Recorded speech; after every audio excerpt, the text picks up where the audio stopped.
Good morning बच्चों, मैं आपकी हिंदी की टीचर आपकी क्लास सेकंड की व्याकरण शिल्पी का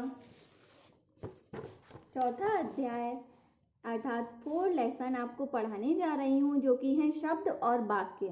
बच्चों, आपने पिछली क्लास में भी शब्द और वाक्यों के बारे में जानकारी ली होगी।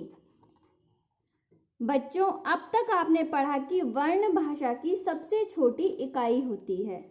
इन्हीं वर्णों के सही रूप से मिलाने से शब्द बनते हैं। देखिए, पढ़िए और समझिए। ये देखिए, ये चित्र दिखाई दे रहा है, ये किस चीज का है? गुलाब। तो ये 3 वर्णों के मेल से ये शब्द बना है गुलाब।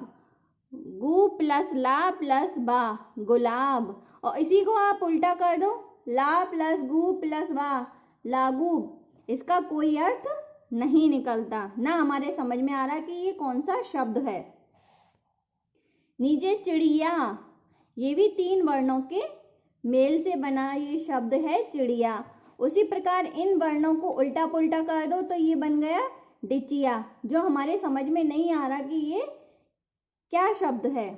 इसी प्रकार से नीचे 3 शब्द दिए गए हैं जिनसे मिलकर बना है मछली, और इधर 3 वर्ण दिए गए हैं जिनसे शब्द बना है मछली। और इस तरह से यहाँ भी 3 वर्ण दिए गए हैं उल्टा पुल्टा इसी को कर करके। ली प्लस छा प्लस माँ बराबर बन गया लीछम। तो ये हमारे समझ में नहीं आ रहा कि ये क्या है। बच्चों, आपने देखा कि गुलाब, चिड़िया और मछली शब्दों से उनका अर्थ समझ में आ रहा है। हमें चित्र भी दिखाई दे रहे हैं और हमें ये भी लिखना भी हमें समझ में आ रहा है कि इसे इस प्रकार से लिखते हैं। अतः ये शब्द हैं जिनका सार्थक अर्थ निकले, जबकि लागूब, डिचिया और लीछम शब्दों में से कोई अर्थ समझ में नहीं आ रहा है, अर्थात ये शब्द नहीं है, क्योंकि इनका सार्थक शब्द अर्थ नहीं निकल रहा है इन शब्दों का।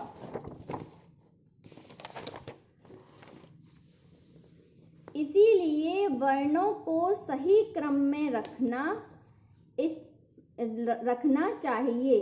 इस प्रकार हम कह सकते हैं कि वर्णों के सही मेल को शब्द कहते हैं। वर्णों को जब सही ढंग से लिखा जाता है तो क्या बनता है? शब्द। वाक्य। जिस प्रकार वर्णों को सही क्रम में रखने से शब्द बनते हैं, उसी प्रकार शब्दों को सही क्रम में रखने से वाक्य बनते हैं। यानी हम वर्णों को सही क्रम से लिखेंगे तो क्या बनेंगे? शब्द, और शब्दों को सही क्रम से लिखेंगे तो वो बनेंगे वाक्य। इनमें देखिए, ये इस प्रकार से चित्र में दिखाई दे रही है तितली एक फूल पर बैठी हुई है। तो ये नीचे क्या लिख रहा है? ये 3 शब्द दिए गए हैं, तितली, बैठी और है। अब इन तीनों को जोड़ दिया जाए तो तितली बैठी है, यह बन गया वाक्य।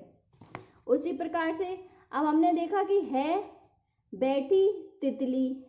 अब इसको मिला दिया जाए इन तीनों शब्दों को तो क्या बन गया? है, बैठी, तितली। इसका अर्थ हमारे समझ में नहीं आ रहा, ये तो बिल्कुल उल्टा पुल्टा हो गया।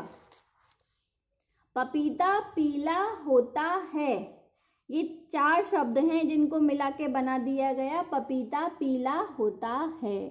तो ये बिल्कुल वाक्य बन गया, सही वाक्य बन गया। इसी तरह से इसे देखें हम तो ये पूरा गलत बन गया है, पीला होता पपीता।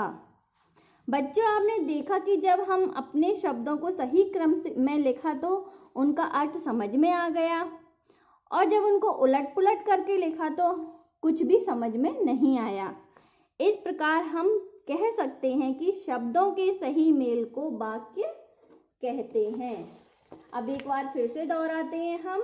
वर्णों के सही मेल को शब्द कहते हैं। जब वर्ण सही से लिखे जाएं, रखे जाएं, आपस में मिलाए जाते हैं तो वो शब्द बनता है, और शब्दों के सही मेल से वाक्य बनते हैं। आपके ये कुछ प्रश्न उत्तर दिए गए हैं, तो ये आपको आपके गृह कार्य में, साप्ताहिक गृह कार्य में दे दिए जाएंगे, बता दिए जाएंगे। धन्यवाद।